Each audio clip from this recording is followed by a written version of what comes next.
Okay, welcome to Meet the Press Now. I'm Ryan Nobles in Washington, where you've been listening to Vice President Harris talking to union workers in Detroit. She gave a tailored version of her stump speech as she stressed the importance of organized labor. She's there with her running mate, Tim Walz.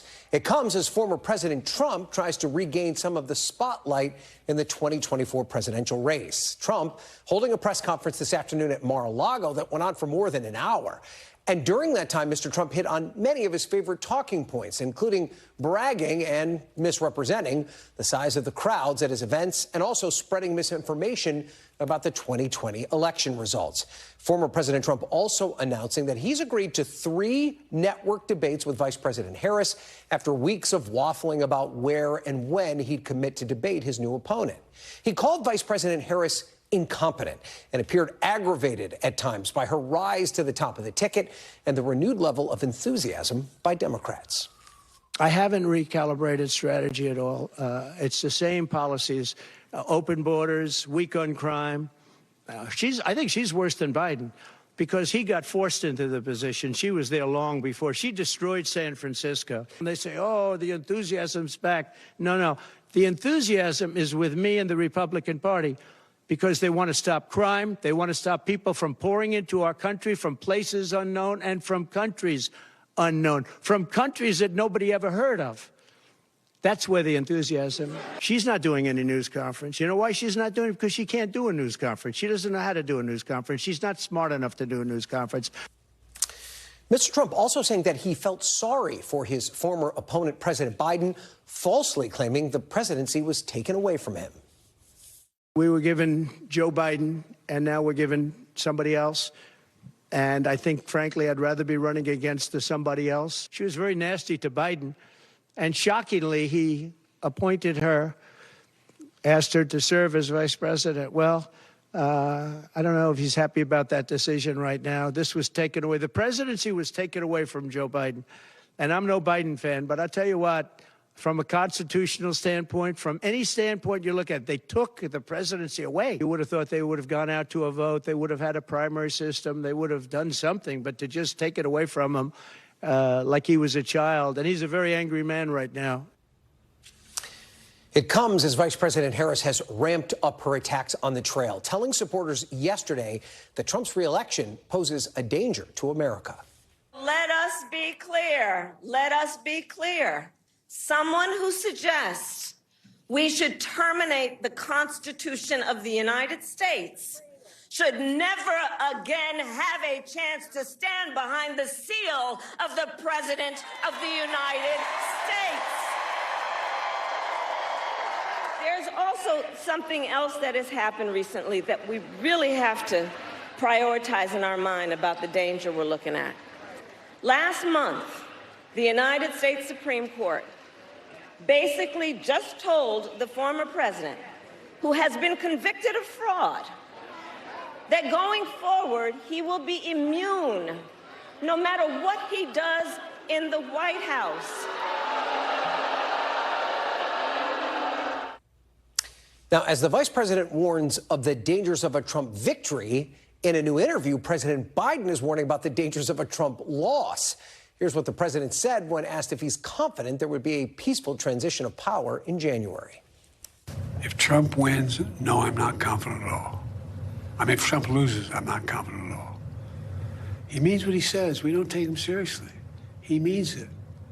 All the stuff about if we lose, there'll be a bloodbath. Have be a stolen election. Look what they're trying to do now in the local election districts where people count the votes. They're putting people in place in states that they're going to count the votes, right? You can't love your country only when you win. At today's press conference, former President Trump defended those who've been charged in connection with January 6th and also incorrectly claimed that no one had been killed on that day. If you look at January 6th, which a lot of people aren't talking about very much, I think those people were treated very harshly. When you compare them to other things that took place in this country where a lot of people were killed, nobody was killed on January 6th. But I think that the people of January 6th were treated very unfairly. And they were there to complain, not through me. They were there to complain about an election. Now, it all comes as a new CNBC poll shows the presidential contest remains as close as ever, with former President Trump up 2 points over Vice President Harris within the margin of error. That gap, believe it or not, is virtually unchanged from an NBC poll in early July conducted after the debate but before the attempted Trump assassination and before President Biden dropped out of the race. Joining me now is our NBC News team. Garrett Haake is in West Palm Beach. He was in the room for that Donald Trump press conference. And Yamiche Alcindor is on set with me. So, Garrett, you've been to many of these Trump rallies and speeches and press conferences. What did you make of this version of the former president? It seems pretty much like the one we've seen before. Yeah, I think that's right, Ryan. And look, we could do the whole hour on the fact check, so I'll skip over some of the obvious and demonstrably false things that he said and just share what I thought was an interesting look at the Trump mind right now and what his team sees as their strategy. They believe that the Harris campaign is very much having this honeymoon period right now, and they're interested in interrupting that, but only slightly. They understand that this is probably going to continue through the convention a week after next. And for now, they're better off marshaling their resources, their time and energy, and trying to use kind of the minimal effort possible to the maximum effect. And today, the point of that was almost not anything Donald Trump said in this press conference, but the fact that he was having it at all. He wanted to come out and show that he could still command the attention of every television network across the country, speak extemporaneously for more than an hour, and take questions in a way that the Trump campaign is betting that Kamala Harris can't.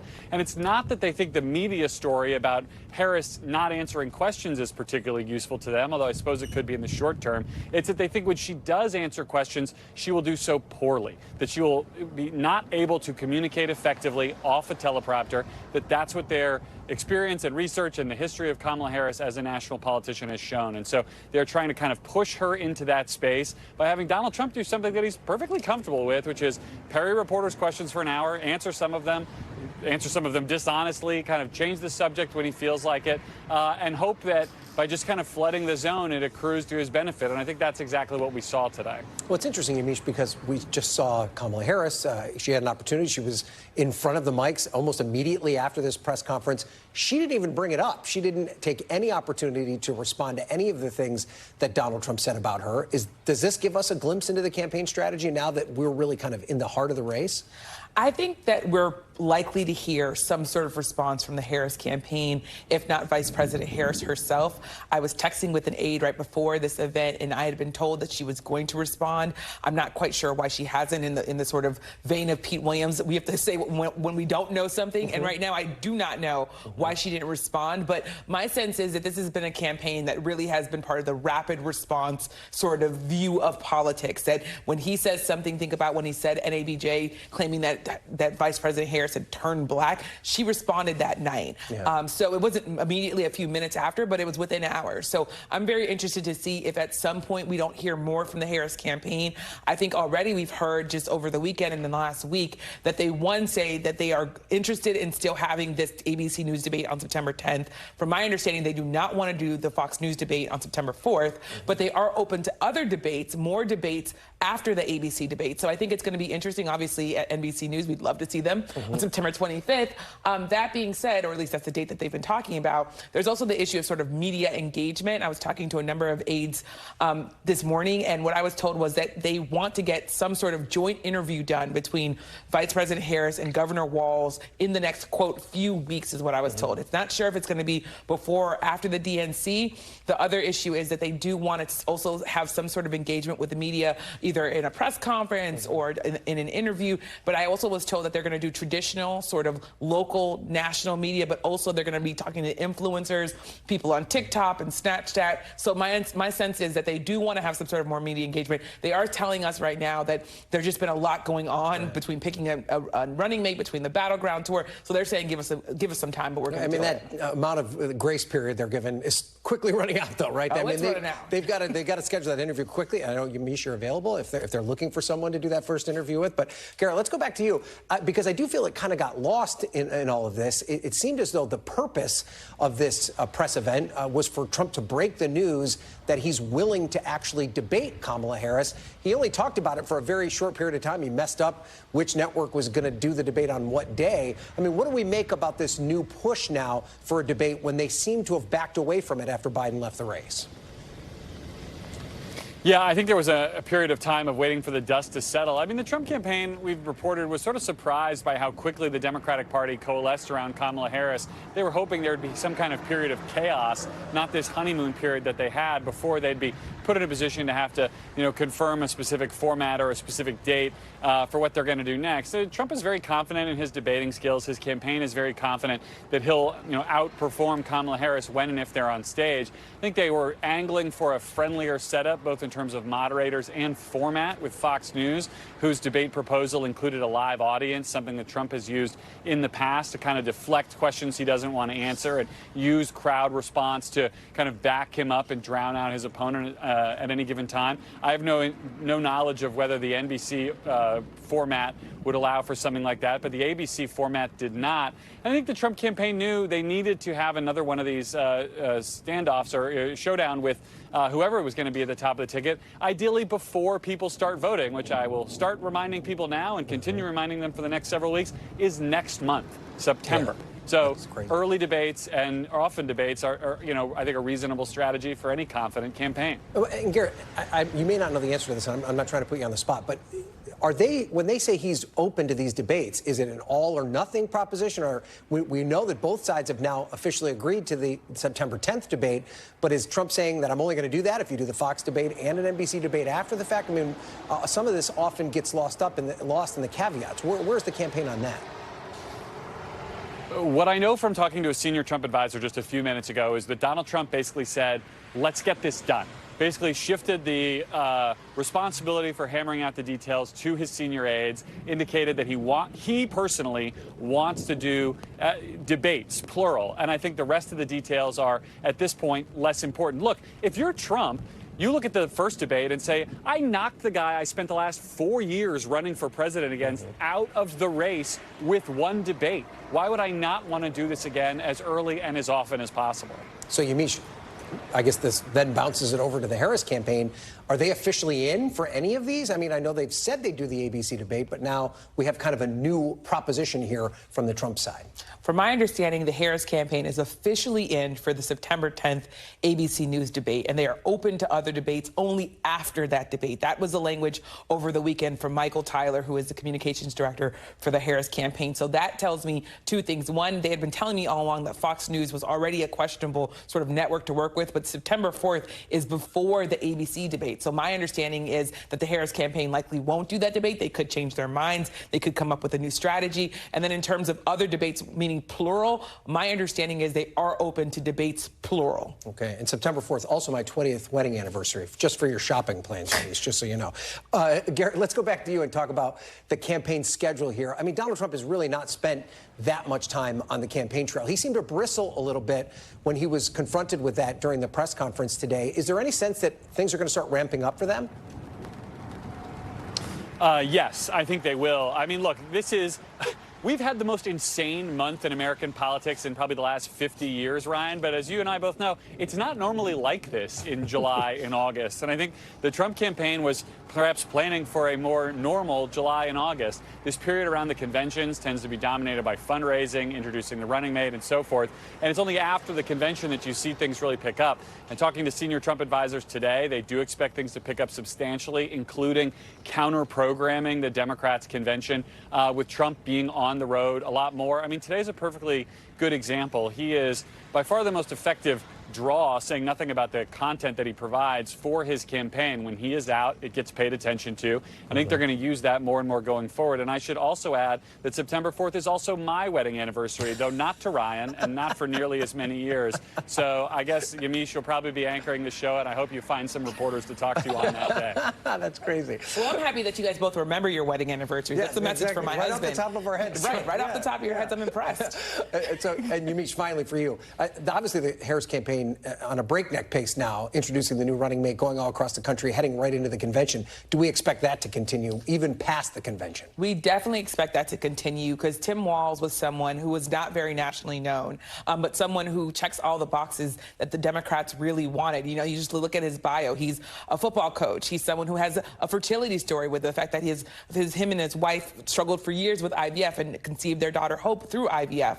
The fact that he's a veteran of the National Guard. The fact that, of course, he was a governor governor who passed progressive policies. Think about child tax credit, paid family leave, codified Roe v. Wade. I mean, the way that if you put this into a computer, they would be like, hey, this is what you want the candidate to be. This is who they got in Tim Walz. So there's not to say that he's perfect. No one's perfect, but this is someone that they want to continue to introduce to the American people, including, of course, that he's from the Midwest and can talk to rural voters. So we can expect to hear more and more about Coach Walz, as they've now started calling him. All right, Yamiche, Garrett, thank you both. Excellent reporting as always. And while Trump looks to challenge Harris on the debate stage, J.D. Vance is challenging Governor Tim Walz on his military record.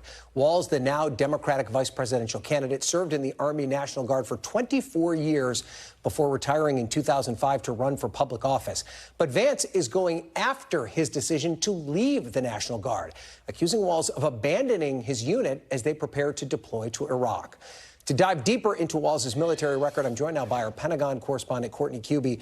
So, Courtney, let's go through some of these accusations. I'm sure a lot of our viewers have military service. They understand how a separation from military service works, but there's probably a lot of our viewers who don't understand this. Let's start, though, with Governor Walz's rank when he was in the National Guard. What do we know about that? Yeah, so, and this one's kind of confusing, Ryan. So he actually, he pinned on Master Sergeant while he was serving. He served for 24 years in the Nebraska and then the Minnesota National Guard. And he was selected to go to a school that would have made him a full command sergeant major. That's the highest rank for a non-commissioned officer or an enlisted soldier. He started serving as the command sergeant major for the battalion in the Minnesota National Guard.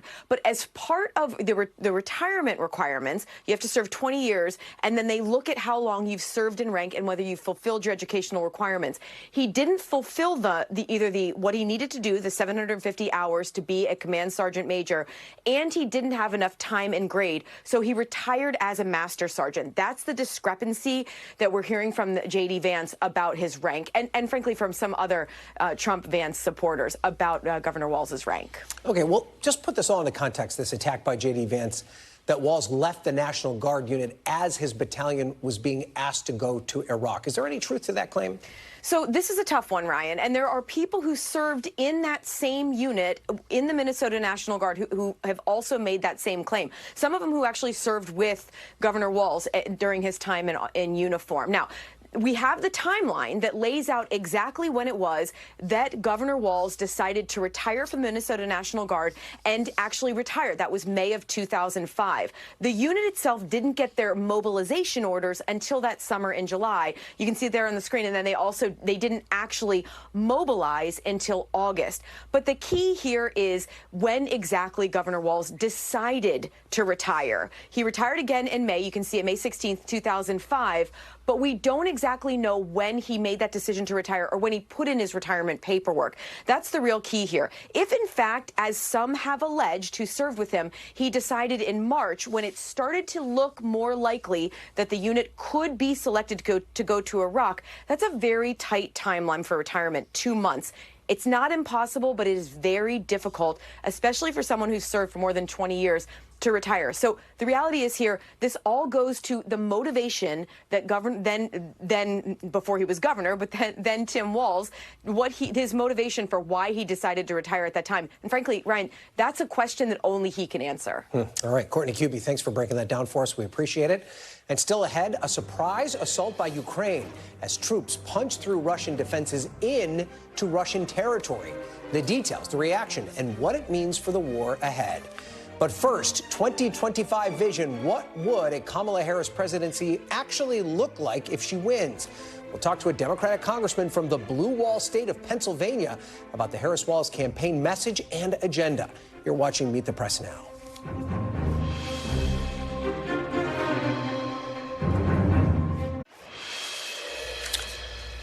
And welcome back. Today marks exactly 6 weeks since the debate between President Biden and former President Trump. And we've lived what seems like a political lifetime since they both took the stage.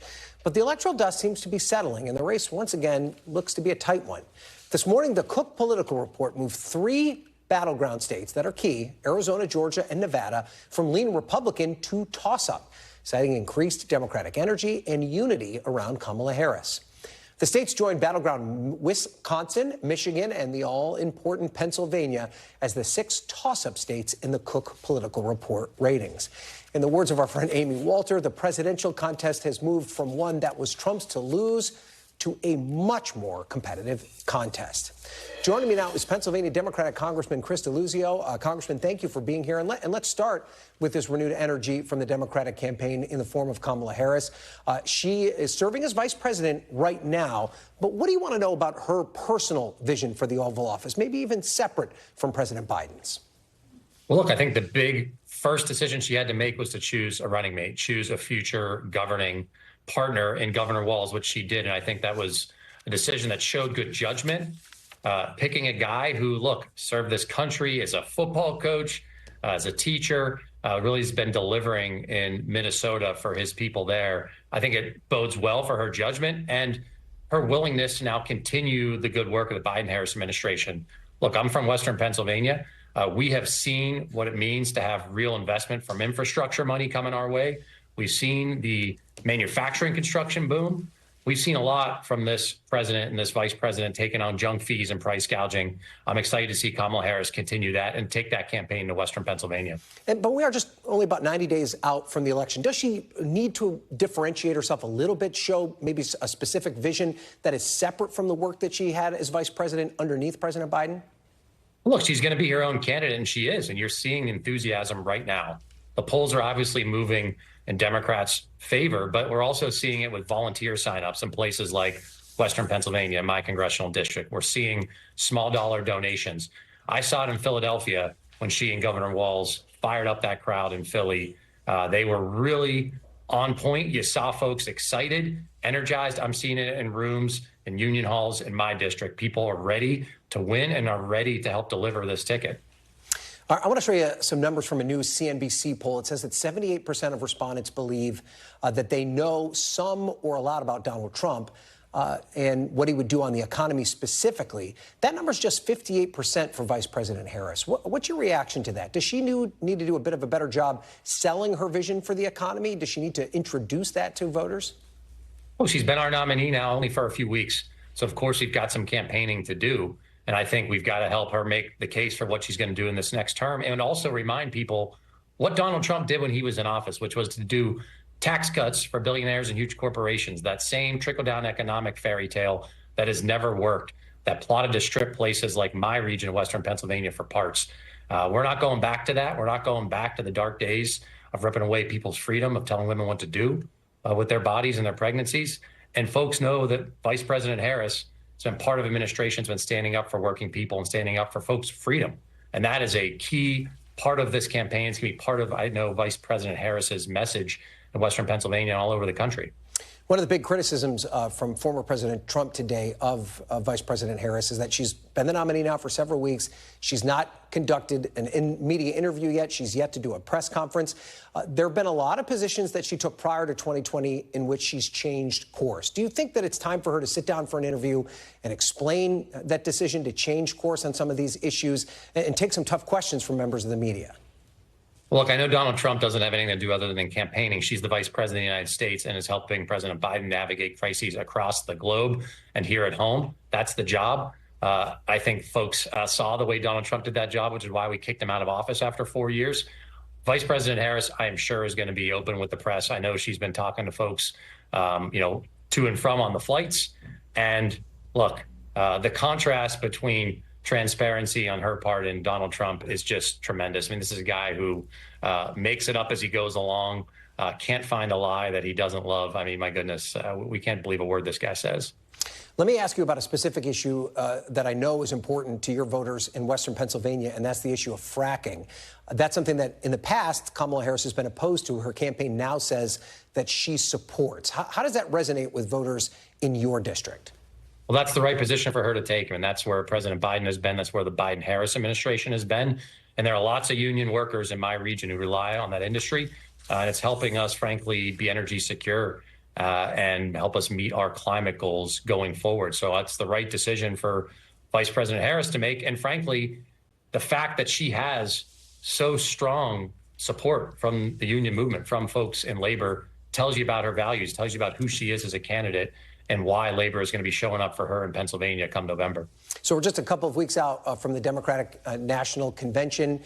Some of your fellow frontline Democrats have decided that they're not going to attend the convention for one reason or another. What's your plan? Will you be there? Will you be there to support your nominee?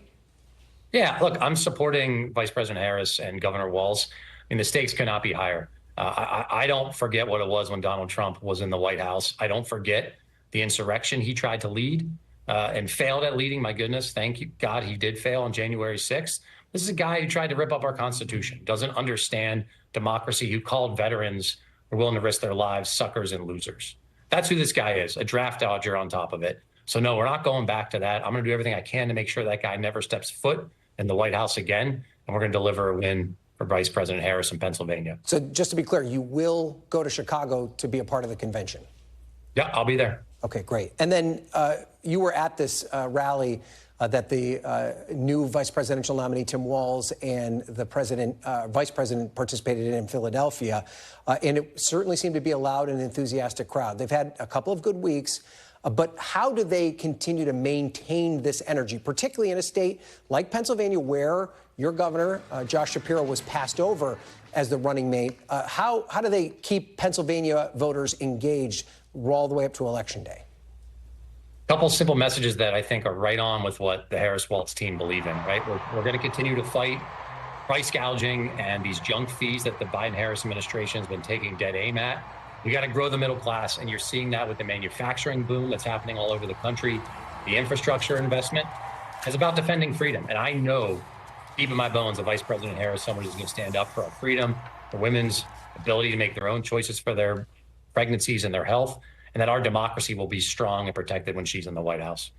Okay, Congressman Chris Deluzio, thank you so much for the conversation, sir, especially over a recess week where I'm sure you're busy with your constituents. We appreciate you being on. Thank you. Great day. Still ahead, a new presidential debate now on the horizon, lock him up chants, a Sunbelt shift, and more. We'll talk about it. The panel's next on Meet the Press Now.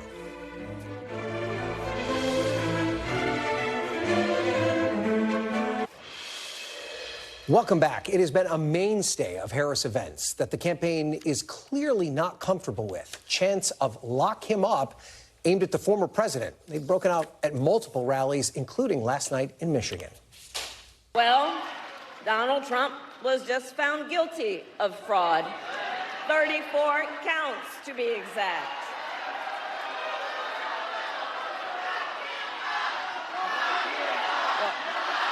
Well, hold on. You know what? Here, hold on. Here's the thing. The courts are going to handle that. We're going to beat them in November.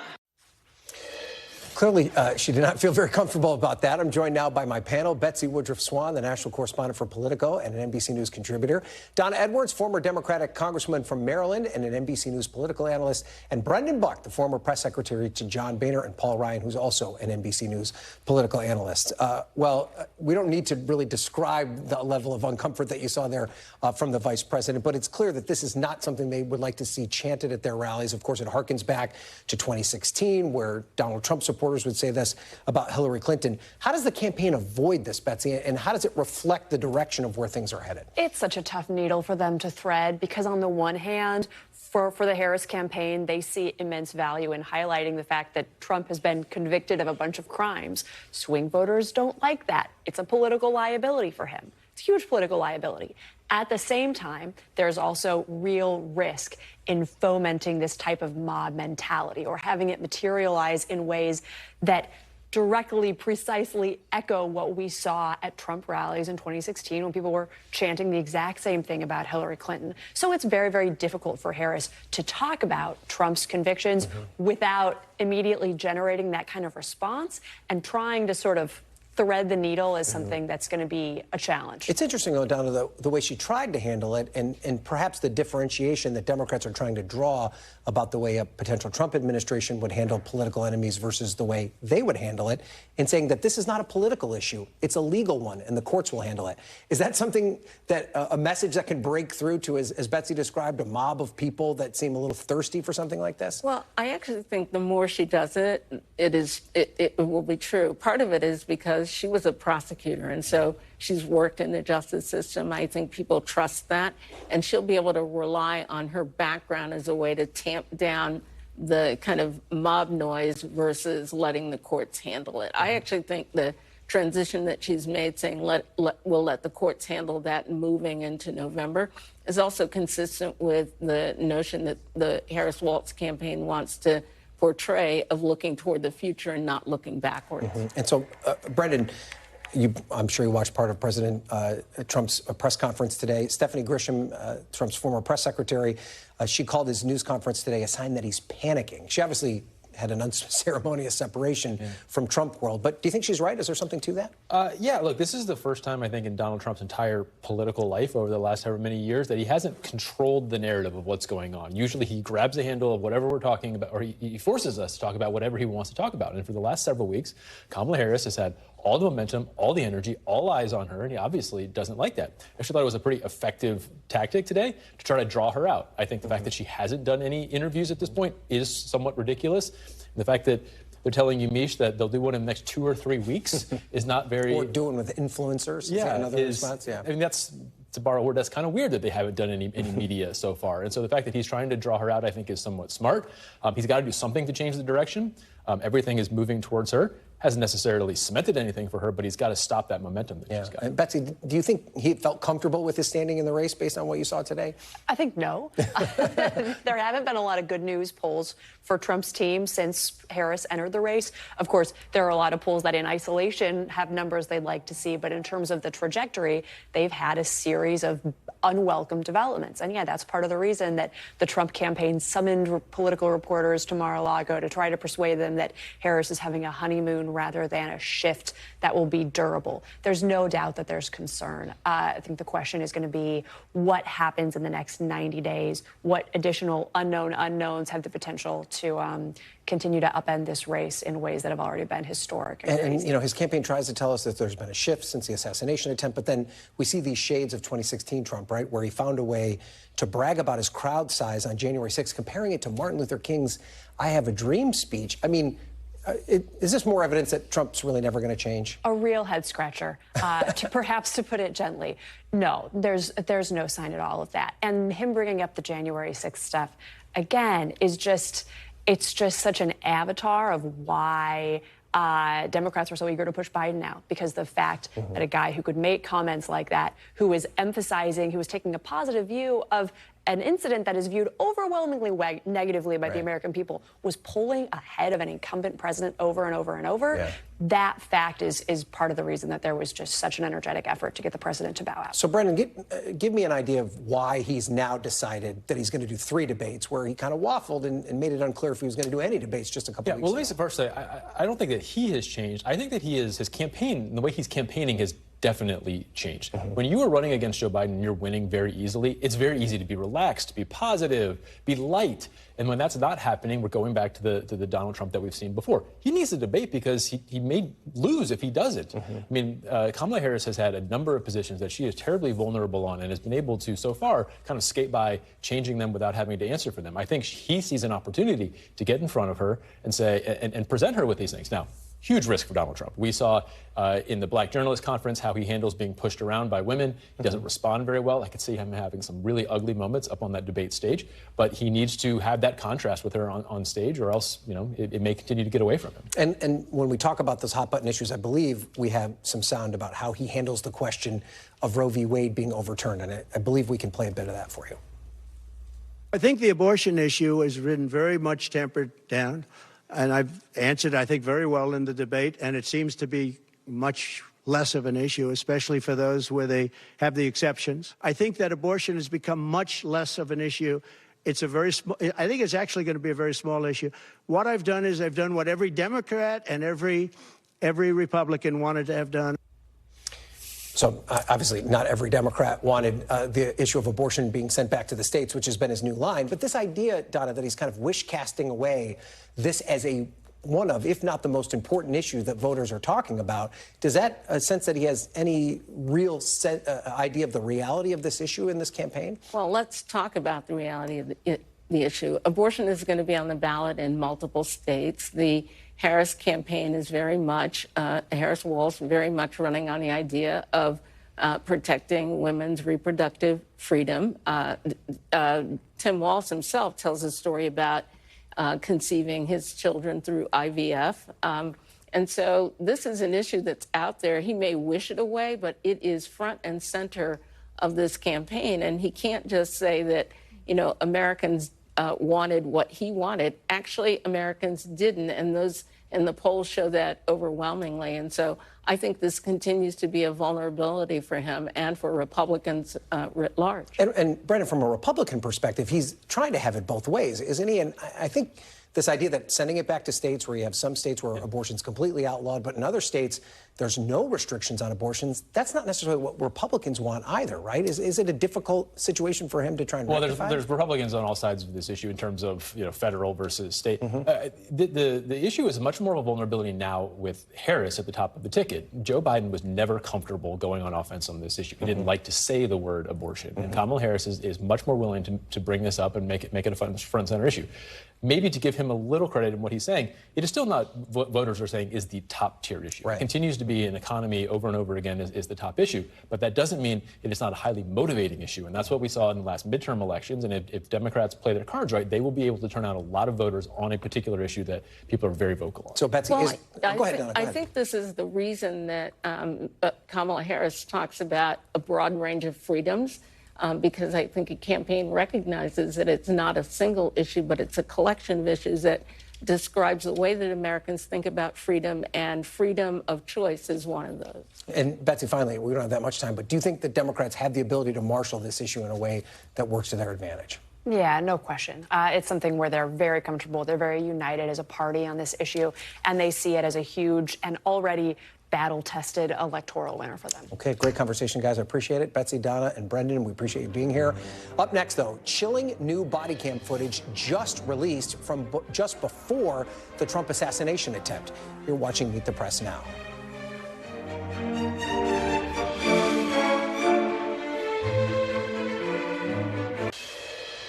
Welcome back. We are learning more about the foiled terror plot to attack an upcoming Taylor Swift concert in Austria.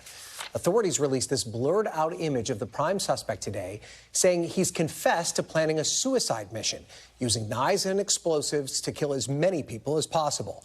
Investigators say a second suspect worked for a company that would have provided some type of services at the concert. They say they also found material linked to ISIS and al-Qaeda on the suspect's cell phones, and that a third suspect was being questioned by authorities. Meanwhile, a senior U.S. law enforcement official tells NBC News that the U.S. Intelligence Committee first alerted Austrian officials to the plot and provided a general sense of what to look for. The foiled attack forced the cancellation of 3 upcoming Taylor Swift concerts in Vienna. The first show was supposed to be tonight. NBC News law enforcement and intelligence correspondent Tom Winter joins me now. This story is just fascinating on so many levels, Tom. But what do we know about the prime suspect in this alleged plot? Well, what we know about him, and to kind of go off of what you were just referring to there, Ryan, is this is somebody who is definitely on law enforcement's radar. Well, prior to this event, somebody was under some form of surveillance, we're told, and so they were able to keep tabs on him and did realize that he had pledged his allegiance to ISIS. You referenced all the material found on his phone. What they also found were bomb-making chemicals, TATP, which has been used in a number of the most serious attacks in Europe, including London, Paris, and Brussels. So it appears that he was committed to conducting some form of attack. And since he couldn't quite get that bomb together in time for the weekend, I think they chose this photo very deliberately because there was a belief, and you're looking at the ISIS logo he's put on his shirt, there was a belief here, Ryan, that he would have attacked this concert regardless of what tools he had at his disposal. It would have tried to carry out some sort of an attack, even if it had just involved knives, and obviously would have been very scary, and given the amount of people going to that stadium, approximately 65,000, could have been quite deadly as well. Wow. Another big story today, Tom, that you're following, new developments in the investigation into the Trump assassination attempt. What did we learn today that was new?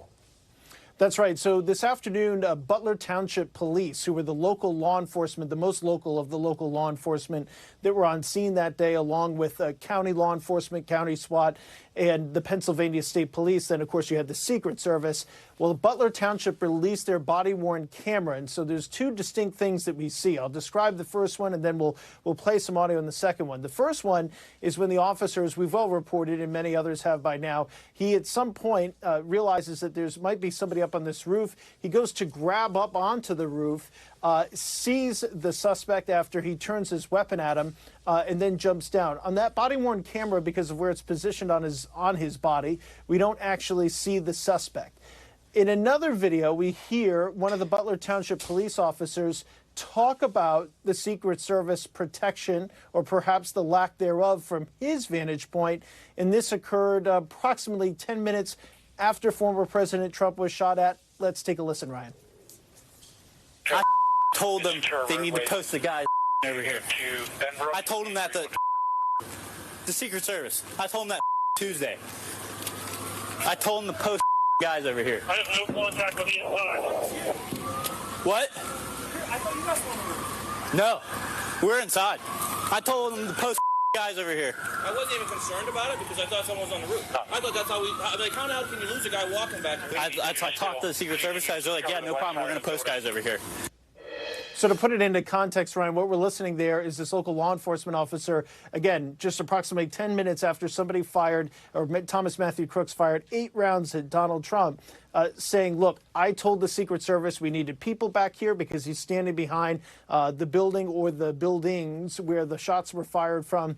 And then he says, I told the Secret Service that on Tuesday. Presumably there was a site walkthrough. Obviously, the shooting happened on a Saturday, July 13th, so that was at least several days beforehand, and just adds to the confusion about who is supposed to be where and when and what on that day when the former president came conceivably within a quarter of an inch of being seriously wounded, if not killed. We are out to the Secret Service for a comment, and obviously once we have that, we'll bring that to everybody. Well, and Tom, I know this is just one piece of evidence as this investigation continues, but I mean, the answer to your question about confusion related to the protection of the President of the United States, there's one agency whose principal responsibility that is, right? I mean, there should not have been confusion in a space like this as to who should be in charge of making sure the president was completely protected, right?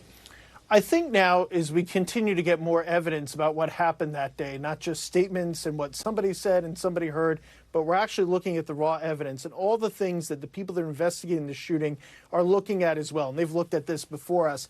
It's coming into focus that there was really no specific accountability, not only for this particular building, but for that roof, who was actually in charge. And then when you put somebody in charge, you actually have to check and make sure that that post is being manned. And that's another big question here about whose responsibility that should be. It'll be interesting to see in the coming days and weeks whether or not anybody is put on leave, Ryan. Okay, Tom Winter, great reporting as always. We appreciate it.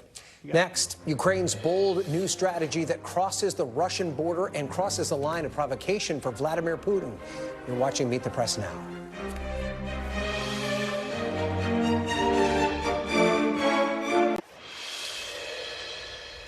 Welcome back. Russian troops are fighting off an unprecedented incursion by Ukraine in a battle that's now in its 3rd day, according to Russia's defense ministry. Moscow says up to 300 Ukrainian troops, along with dozens of tanks and armored vehicles, crossed into the border region of Kursk. Putin has called it a major provocation. While Ukraine has not publicly acknowledged the attack, the Institute for the Study of War, a military-focused think tank, estimates that Ukrainian forces advanced up to 6 miles into the Kursk region. NBC News has not been able to independently verify the details of the border assault. Yesterday, the State Department said it was not notified in advance about the military action inside Russia, but that those actions do not violate U.S. policy. The surprise attack would mark a dramatic shift in Ukraine's strategy as it struggles to push Russian forces out in the east. And joining me now is NBC News national security analyst Clint Watts. So, Clint, what do you make of this strategy by Ukraine? Is it better to go on the offensive into Russia than continue to play defense in other vulnerable areas in Ukraine?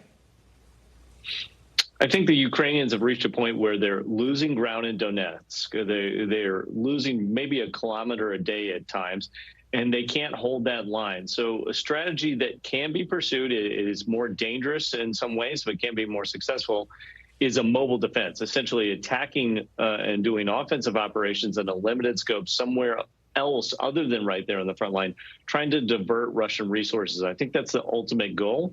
And then politically, just to send a message back to Moscow that things are not going well on the battlefield for Vladimir Putin. Now, Ukraine hasn't commented on these military activities, but does the success in Kursk embolden Ukraine to try and make other incursions into different border regions, or do you think they'll keep it connected just to this one area? They're likely to just focus in this one area because across the board, Ukraine is suffering from one problem more than all others, and that's a lack of manpower. They can't really afford to lose a lot of troops on the battlefield. So in an economy of force kind of strategy where you're doing a mobile defense, they'll attack into Russia. They'll probably withdraw at some point to try and conserve their forces and get the Russians really to pull troops off the front line and into their own turf, into their home country to protect it. So it's a delaying action in a way, and I'm sure they're trying to develop a longer run strategy that really inflicts maximum cost against the Russians while conserving enough of their force. And how will Russia respond to this? Obviously, they'll attempt to try and push these Ukrainian troops back, but what other options do they have right now? Yeah, it's very embarrassing for the Russians to have the Ukrainians who were really losing ground inside Ukraine suddenly thrust across the border and really start to hit an undefended area, causing some casualties. That means they have to redeploy. The Russian military has to redeploy some of their troops from the front lines back to secure their own rear area. And at the same point, it's just damaging image for them in terms of their own morale. What they want to instill is that they can't even defend their home turf. That starts to bring some questions back to Vladimir Putin, more similar to what we saw the first year of the conflict when they met major setbacks at different times. Yeah, and maybe expand upon that now. We're 2.5 years into this war. Does this incursion give us any idea of the strength of the Russian military at this stage? One thing we know is that the Russians have been able to mobilize troops consistently in a mass scale for more than 2 years now. It's quite a feat.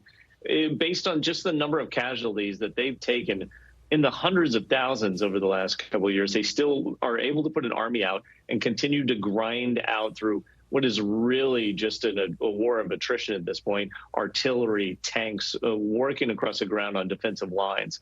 That is impressive in the sense that they are able to take those casualties. At the same point, the question is, when will they ever stop? At what point would they reach a pause? Everyone's wanting to know, are they just waiting for the U.S. election to see if support for Ukraine ends? Or are they going to make an actual breakthrough and keep pursuing to try and make another shot at Kyiv like they did in the opening days of the war? Okay, Clint Watts, thank you for your time. We appreciate it. And we will be back tomorrow with more Meet the Press Now, but NBC News Now coverage continues with Hallie Jackson right now. Thanks for watching. Stay updated about breaking news and top stories on the NBC News app or follow us on social media.